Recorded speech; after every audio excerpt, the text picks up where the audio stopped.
Welcome to our third Theater Lovers Club Zoom webinar. I'm Jennifer Graves, and I'll be acting as your host and moderator. And we're very happy you could join us this evening for the third of these discussions that we are calling Theater Next, because it looks as if theater in this format may be with us for some while.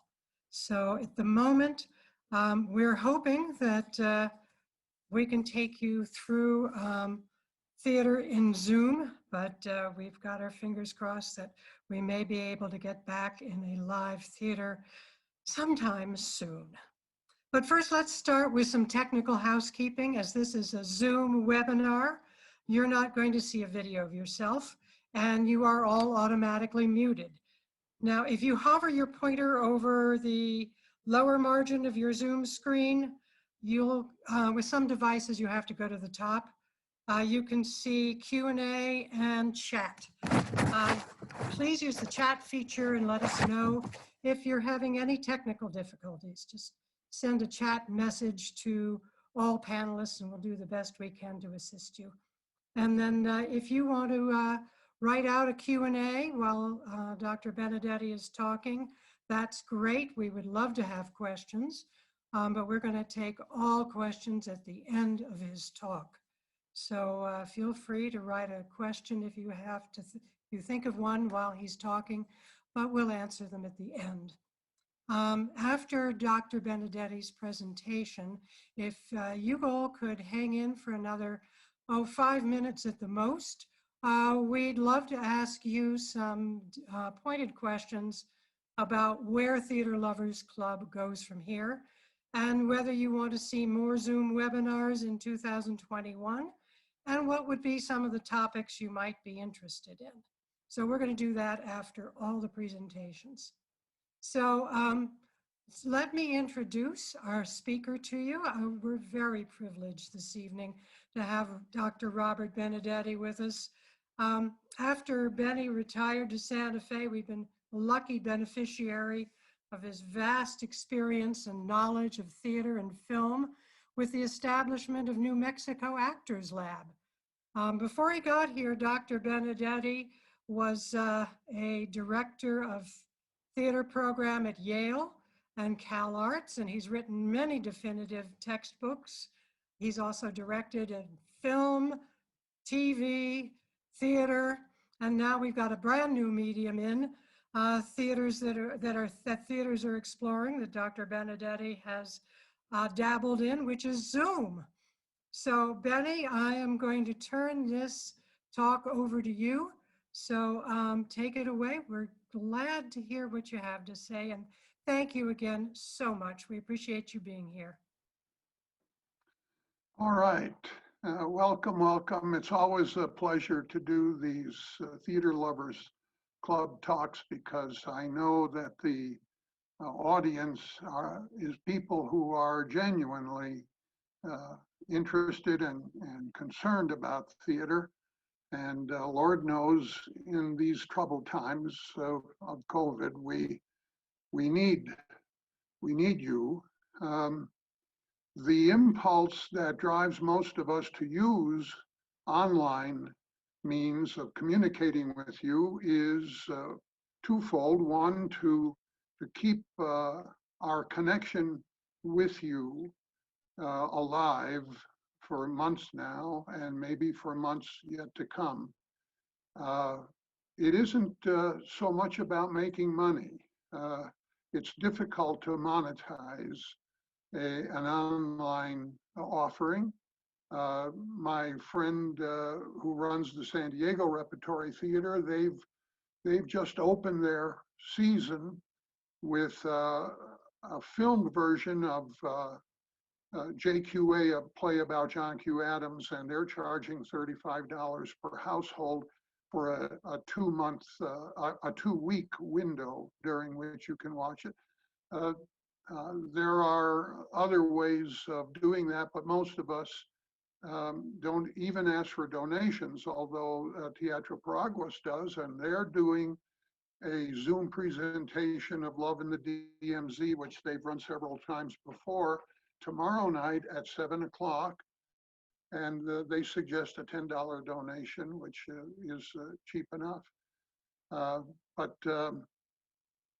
since our aim is to serve you and to keep our relationship with you alive, we have to ask ourselves what the best ways of using the internet are to do that. The choice between video and live theater is a no-brainer. Video is in no way a substitute for the live theater experience for a number of reasons. Orson Welles used to say that it's no accident that films come in cans. Film is a literal medium. It presents us with reality, whereas the theater invites us to participate so that films come at us and theater enables us to go to it. So it's a very different kind of experience, not to mention the communal aspect of the fact that we are a group of people who have come together in one room to believe in something together. And that's something that I know we're all missing in these times. But it's even more different than that in the sense that our relationship to the filmic image is very different than our relationship to what we see on a stage. We accept the filmic image as being a literal reality, whereas no matter how naturalistic the acting and the setting may be, the theater is a more metaphorical, more kind of platonic relationship on which we project a sense of reality that's individual to us. At least that's my belief, and it's why I continue to prefer to do live theater, although now I've been lucky to do high quality work in the film medium, and I admire it, and I think film acting is in many ways the most difficult kind of acting, more difficult than stage acting, because the camera is very unforgiving. You cannot lie to a camera. Not that we lie to our audiences in the theater, but there is greater latitude. We're given the benefit of the doubt from a live audience in a way that the camera simply doesn't allow. But if we have no choice but to use video as the means to connect with our audiences, then the question is, what is the best form of video to utilize? And there's a number of choices. I'm going kind of quickly because I want to leave as much room for questions at the end as I can. So the choices amongst various forms of video, as I see them, are, first of all, should we live stream or should we do a pre-recorded presentation that can be put up on YouTube or Vimeo or whatever? The advantage of the live stream, where you know that you're seeing something that's happening right now, is a kind of immediacy that comes closer to live theater than pre-recorded video, because we know that we're getting it warts and all. If somebody makes a mistake, we're gonna see it. At the same time, the pre-recorded video product is usually of a much higher quality. The camera work can be more inventive. There can be editing and other devices, background music used. And I personally think that I vote for quality above immediacy. I know from having done improvisational theater back in the day when I was in Second City that a film of an improvisation needs editing, because there are awkward pauses, there are gaps in the interchange between the actors, and in general, the quality of the performance when it is live suffers compared to the quality of the experience that we can offer in an edited, pre-recorded form. And to me, quality is the highest priority. There then is the matter of the presence of an audience. Unfortunately, under the COVID restrictions, we can't even have an audience present. I was just watching yesterday a Mint Theater production of Conflict, and you know from the National Theater live shows that the presence of the audience is a part of the experience, but we are denied that under COVID. It's, you know, Desi Arnaz made the great discovery of for sitcoms of doing them in front of a live audience, and prior to that there was a laugh track, but that didn't convince anybody. And the presence of the live audience is critical in the life of a sitcom. I ran Ted Danson's production company for 5 years at Paramount, and I got to live through those years of Cheers. And I can tell you that those actors would be lost without the presence of the audience. The writers and producers help to be a surrogate audience during rehearsals, and they tend to laugh uproariously at all the jokes. And I used to think that that was just vanity on the part of the writers, but I now realize that they were really providing the actors with the necessary feedback that a live audience would eventually give. If we then are stuck with this kind of video, the question is, what form of video production are we going to use? The most familiar answer is a single camera, pre-recorded, edited, just like a movie, where we plan out our shots. We take the shots. There's different. One of the things you can't do on Zoom is a close-up that really works, and you can't use the screen size, which is an essential element in the telling of a story, because the psychological impact of a wide shot, a medium shot, and a close-up and an extreme close-up is tremendously important in the film medium. The 3-camera format, as in a sitcom, although most sitcoms actually use 4 cameras, is the next best choice. And the question there is, are we going to shoot the performance with 3 cameras live? Because if I was going to live stream something, I would try to use 3 cameras, and I would try to switch so that with enough rehearsal, it would be possible to come close to being able to do close-ups, being able to do 2 shots, being able to do wide shots appropriately to the action of the thing. Even if you're editing, switching on the fly in a live performance, in a live stream.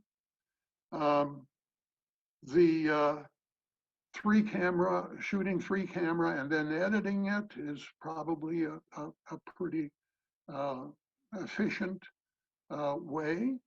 I can tell you, though, that the cost of multiple camera and switching equipment and the careful lighting that multiple camera requires, is a real obstacle. The Playhouse, the Santa Fe Playhouse, tried to do some of the melodrama things with 3 cameras, and they finally had to give up because the cost was simply prohibitive, sad to say.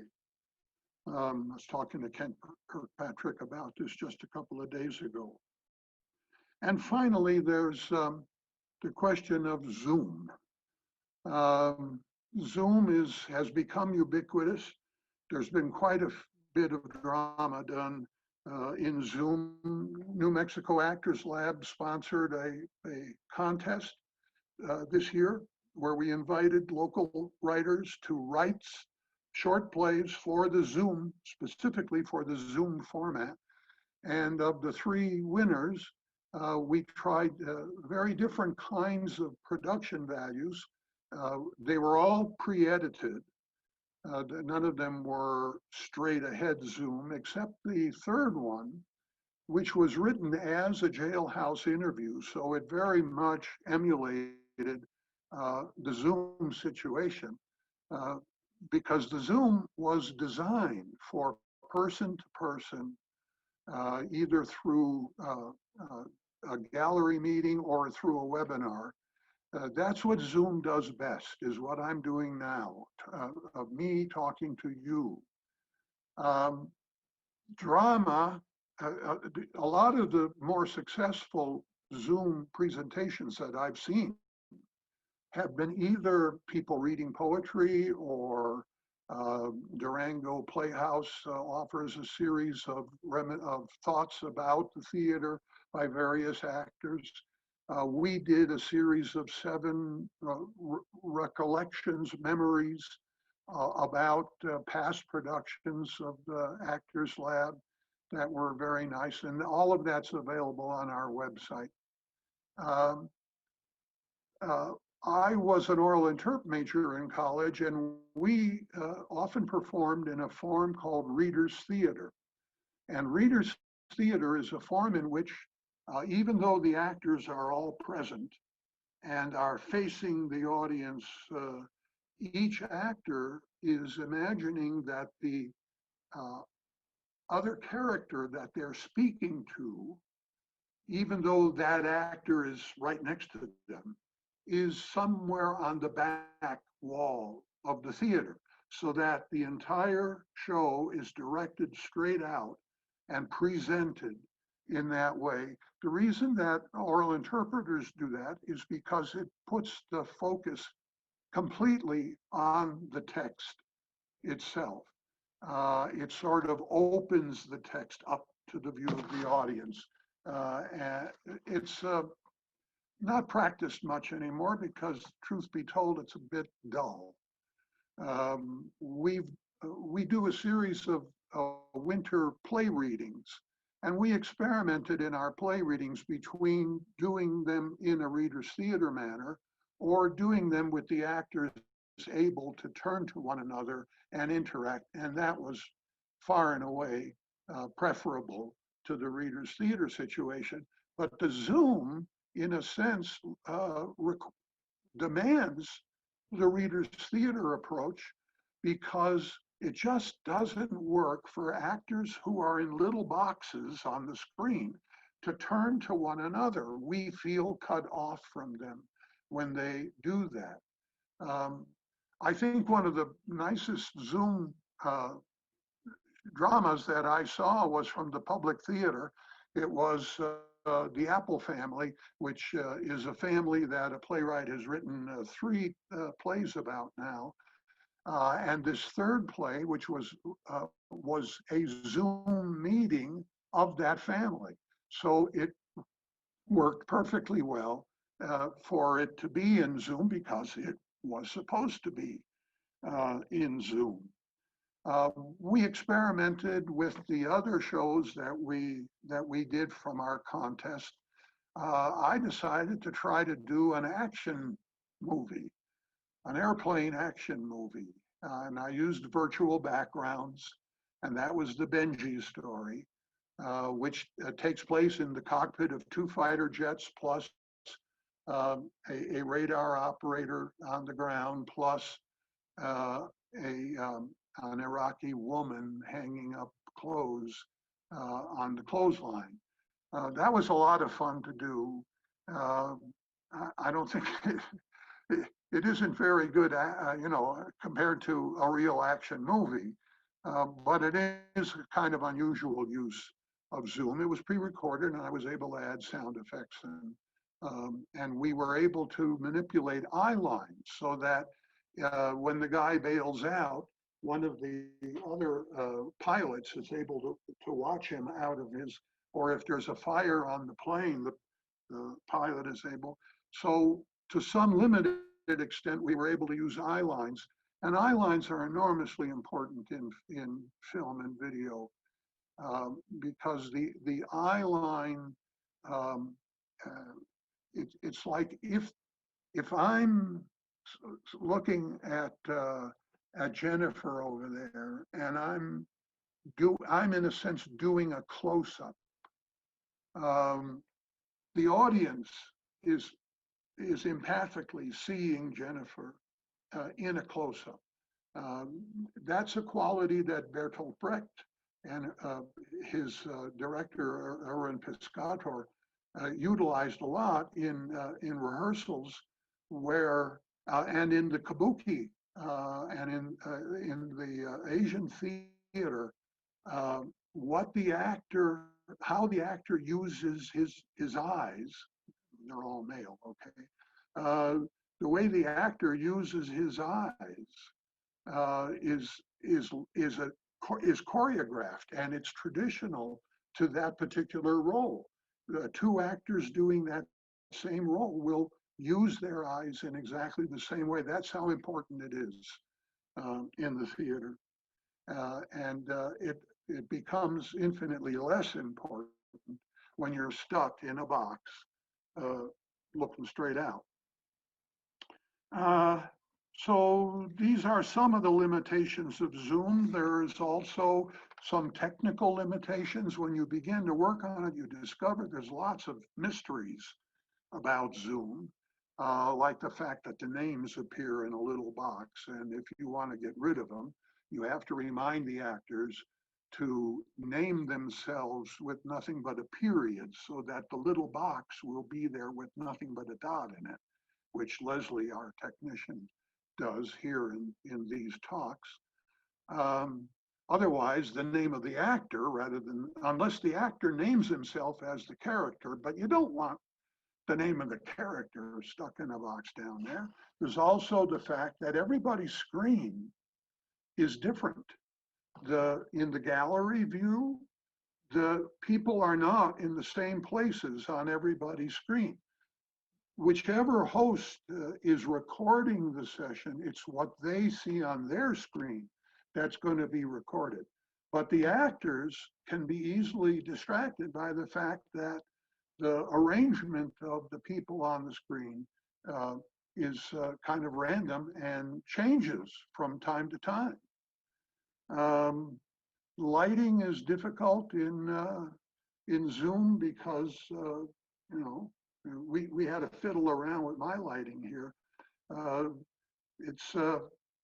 And if you've got more than one person in a gallery view, you want the lighting to be consistent amongst them, and the fact that they're all at home makes that a little difficult to accomplish.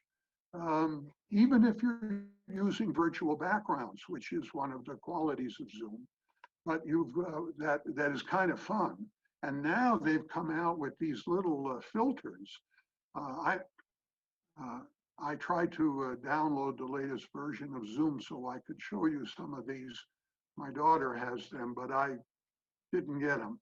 But I can put glasses on myself. I can wear a funny hat. There's all kinds of filters available now in Zoom that will actually do these effects on the speaker.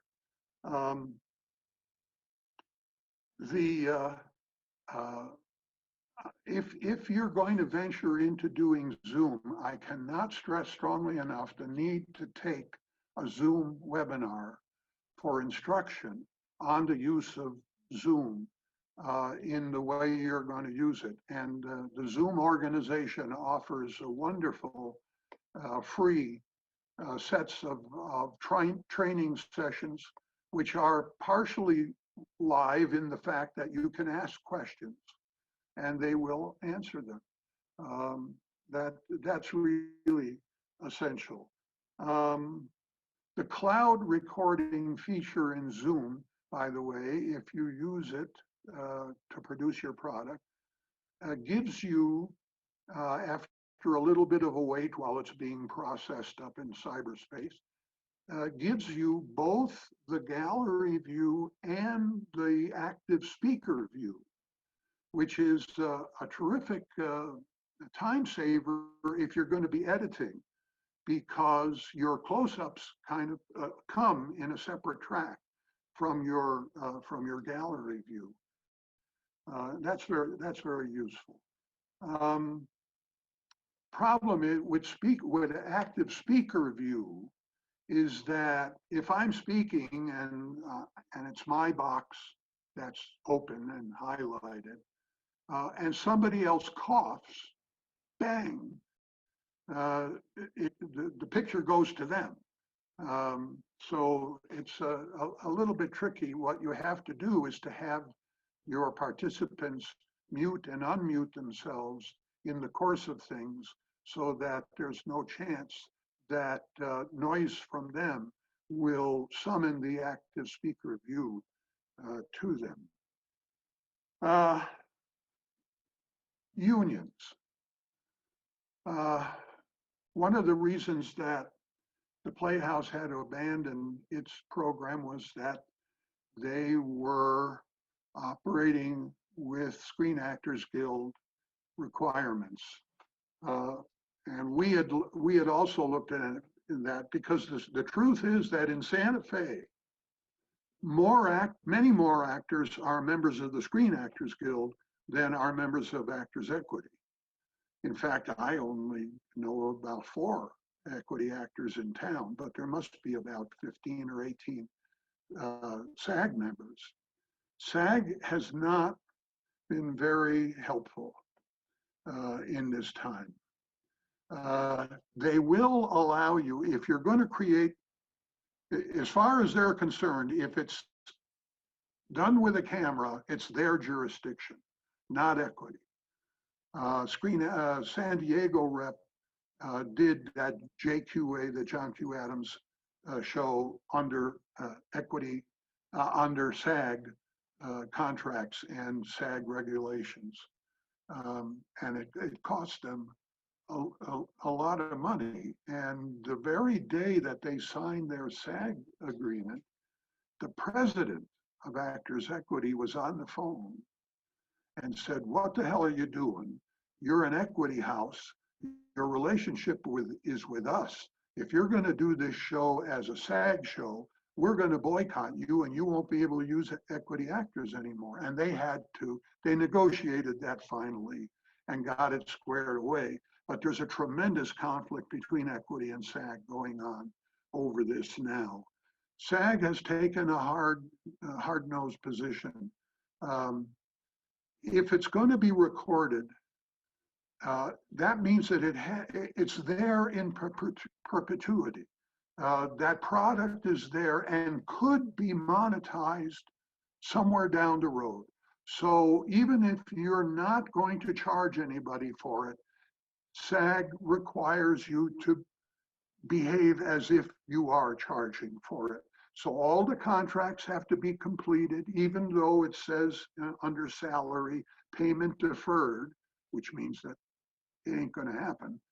But if that product were ever to be used for paid admission, then all the actors would have to receive their full SAG payments and benefit payments. So all the paperwork, you have to hire a paymaster. You have to fill out all the contracts. It's just so daunting that we just decided, the hell with it. If we do things, we will use non-SAG actors. Um, and then finally, there's the safety. Unless you're doing Zoom where everybody's at home, separate, if you're trying to do something the way Teatro Paraguas does, where the actors are in the space together, then there is the consideration of safety under the conditions of COVID, maintaining social distance if at all possible, although that's a real tough one. Obviously, people are not going to be wearing masks most of the time, at least not in the online stuff that I've seen. So if you're doing things under a SAG contract, or and I think even equity requires this for its contracts, you're required to maintain all kinds of safety. Everybody gets tested, social distance has to be maintained, et cetera, et cetera. If there was a show being shot in New Mexico recently, and the lead actor, Idris Elba, I think his name is, got COVID, and the whole production had to shut down. That's required by SAG. And finally, there's the matter of the skill of the actors, most of whom have theater experience as the major experience in their backgrounds.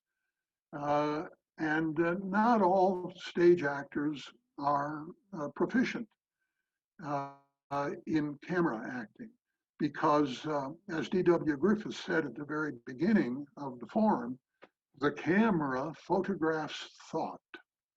And so a film actor has to realize that action is a mental process, not behavior, not external action, but what happens here. And that has to be an incredibly rich and immediate and spontaneous thing that's going on, because the camera not only wants the thought, but they want the thought happening now, at this moment. That's why film actors learn their lines kind of loosely. It's like in The Count of Monte Cristo when he's learning the sword, and the sword master says, now you have to hold it like a little bird, not so tight that you kill it, and not so loose that it flies away. And that's the way a film actor has to learn their lines. Film actors don't particularly like to rehearse, because if we rehearse, then that quality of premeditation, of pre-existence carries over into the performance. They would rather have it happen now. There's a famous story about Henry Fonda in On Golden Pond, doing his close-ups in a scene that he was having with his daughter Jane, and Jane quite dutifully came to the set and was standing next to the camera to as good actors will, to provide the eye line, to give the actor whose close-up it is a real interaction with the other character. But Henry said, "What are you doing here?" And she said, "Well, and he said, go away, it's acting." I have never worked with anybody who took that hard a line about it. But some of the performances that you see in these video presentations, these online presentations, suffer from not being good film work. Now in New Mexico Actors Lab, we've spent 4 years in Teatro Paraguas, where the audience is roughly as close as a camera doing a medium close-up. And as a result, we've developed and become very comfortable with and come to prefer a kind of filmic acting, which is more, let's say, more personal, more intimate, more immediate, perhaps, than might be the case in a larger space. Although we are going to be moving into a larger space next year, and it'll be interesting to see if there's I hope there won't be any change in our acting style. Well, I see that there are already 10 questions. In fact, before I even started talking, there were 5 questions. So I'm not sure about all of these, but I'm going to look at them and try to pick the ones that I think will service us most to discuss. Suzanne Cross says, Benny, what long-term, by the way, can you still see me, or is the menu of questions blocking my face? I'm going to assume that it's not. Maybe I'll move it over here in case. We can see you, Benny. Okay, good. Suzanne asks, what long-term and continuing changes do you think COVID-19 will make to the way we present theater? Well, that is really a good question. I doubt that there will be very lasting effects, but what might happen is that when back in the 50s, when we were starting the regional repertory theater movement with the Guthrie and the Mummers in Oklahoma City and the Alliance Theater in Atlanta and the Dallas Theater Center and the Arena Stage in Washington, and the many more, many of which are no longer with us. It always struck me, because this was about the time that cable television was coming in, and there was a clamor for content. As Netflix and Amazon now and everybody and his brother are churning out content at a rate that boggles the mind. But it does show what a tremendous appetite there is for online content. And it always puzzled me that the regional repertory theaters were not making provision of, here they were creating shows that were fully staged, they were costumed, they had sets. Why didn't they film them? Why didn't they use them to produce video content? The National Theater has done a terrific job of it. But very few American theaters picked up on that opportunity. The Denver Center, as far as I know, was the only theater in the country that was built with a television studio attached to the theater facility. And I just thought, if you're going to build a theater, you ought to build a TV studio for it. So that might be one lasting effect of all this. Let's see. Jake Barrow asks, do you have any equity actors in your work? And if so, how did you manage that? Well, yes, we do. We use 3, 4. This next year, when we're able to produce again, we might have 5 equity actors. We've had equity actors in our performances from the very beginning. Equity does not stop you from using its actors, even if you are not an equity company. If you are an equity company, then I believe that you have to have a minimum of 4 actors and a stage manager on long-term contract. or at least the show contract, for that to be an equity production as such. But if you're a non-equity, and by the way, that equity company is able to then use a certain number of non-equity actors in addition to the equity actors. So equity is very reasonable about this. Um, uh, in our case, we use what's called a special appearance contract, which is a contract designed for non-equity companies to use equity actors as needed, and obviously in major roles, although that's not a requirement. And the rates are relatively low. Um, in our case, we pay our non-equity actors pretty decently, and our equity actors cost us somewhere between 2 and 3 times as much as our non-equity actors.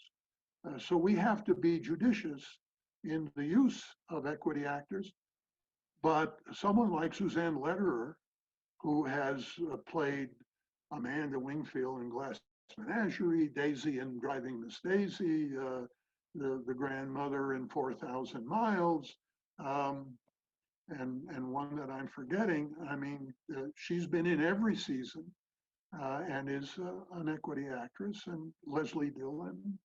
Um, so we do, Debrianna Mancini, who did Heisenberg with us. Uh, we do use equity actors, and equity has a provision for us to do that. Jake Barrow also says, what did you think was successful about these works, and what might you do differently?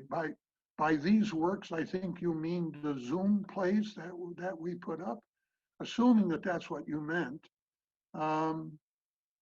I didn't think they were particularly successful. The third one, the jailhouse interview with Talis Rose and Barbara Hatch, I thought was the most successful because it was written in a way that justified the use of the Zoom format. And it was also a highly emotional, and those are both actors who are quite good with the camera. Nico directed that one, and I, uh, I thought that one was the most successful. Let me see. Jake has asked 3 more questions. I don't know.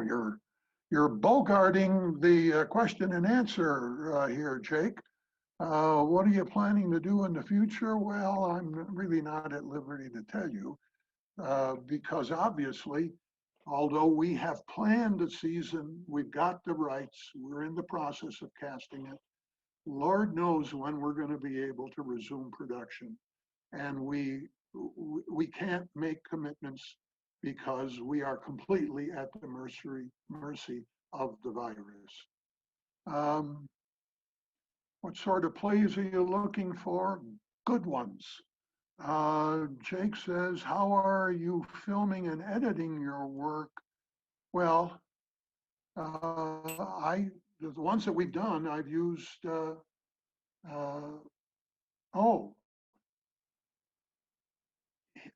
there's an interesting chat from Leslie Fielding Mitchell that we should pay attention to. She says, well, you can see it on your screen, I guess, because it's sent to, to the panelists. Well, I'm the only one. She says, I spoke with a SAG new media rep about doing a reading of a 1-act, and it seems for play readings with deferred payment, the paperwork is easier. Well, I'm glad to know that. I had an interesting experience along those lines, Leslie.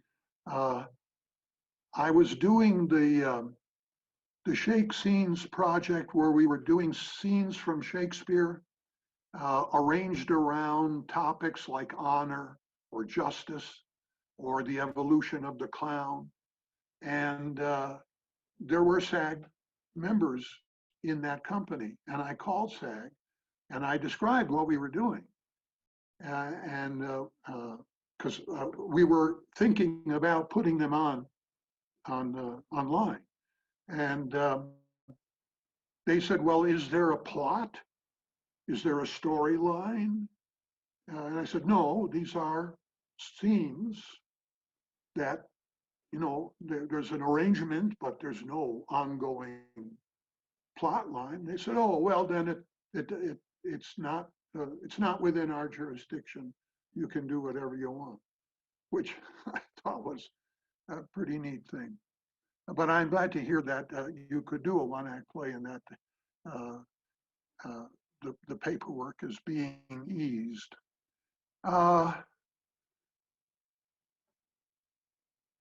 Enchantment Awards, whoever that is asking if I were performing a solo song on Zoom, should I perform it as though I were singing it for an audience of one, or perhaps as though I was singing to another character? Well, that's an interesting question.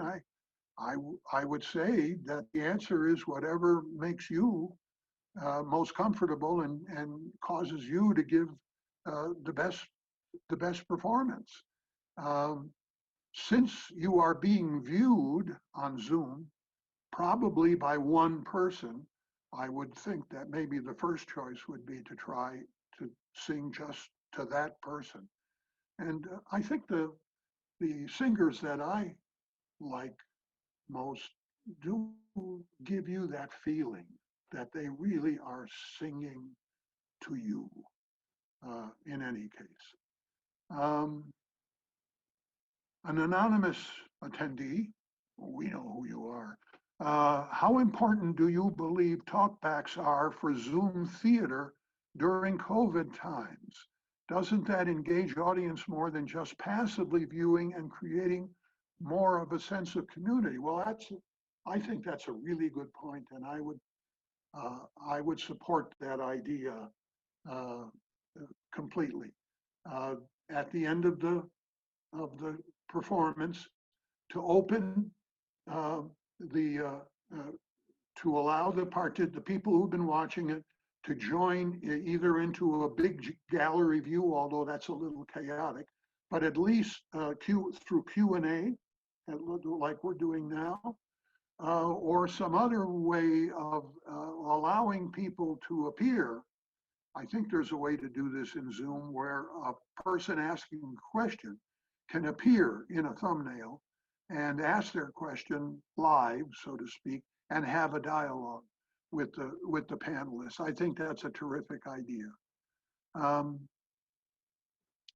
let's see. There's a couple more that I have to scroll down for.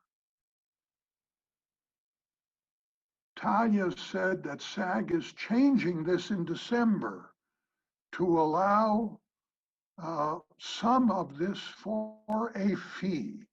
Do you know more about this? No, that's news to me. I'm glad to hear it. I think that the unions need to be a little more supportive than they've been so far, a little less defensive, and give us a hand up here.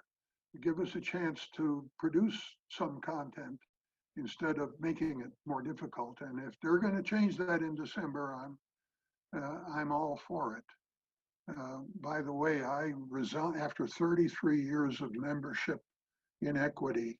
I resigned 2 years ago in protest over their attempt to take away the 99-seat waiver in Los Angeles, which I helped to create many years ago in the LA Theater Alliance when we negotiated that contract with Equity. And then when they sued Ed Asner over that issue, that was the last straw for me, and I turned in my card. How to create better intimacy in Zoom theater? Well, for one thing, I think you've got to buy the fact that it's a close-up medium. And I think you've got to be about as close as I am now. Now you can get away with a medium shot, and I see a lot of Zoom presentations that are medium shots like this. I don't think that works so well. It might be right at a given moment in the show, but we really want to be this close so that we can see the eyes and the micro gestures. And I think that creates a greater immediacy and a greater sense of intimacy. But it also becomes a little boring. I mean, well, let's hope it's not boring, given the vitality of the performance. But if you next time you watch a film, pay attention to how important screen size is, how important it is to manipulate the closeness of the camera. Alfred Hitchcock used to allow himself only one extreme close-up in each movie. And if you watch a Hitchcock film, you watch for that moment. It's really, I mean, that's how important he thought it was for the camera to come that close. You know, there's a theory of social distance where there's a public distance, that's a long shot. There's a social distance, which is like a medium shot. There's a personal distance, which is like a close-up. And then there's intimacy, which is the extreme close-up. And in real life, you know how you feel when somebody invades your space and they get too close, how uncomfortable that is. The social anthropologists tell us that the social distance, the distance that I'm at now, is established culturally by the fact that I am just close enough to you that I could not draw my sword. And the fact that I trust you to be this close, I am in a sense disarming myself by being this close. An interesting way to think about it. Suzanne Cross says, Scuttlebutt says that the New Mexico Actors Lab, no, it's too early to talk about that. We'll leave that mystery. All right, well, it's 5 minutes to, oh, here's another note from Leslie.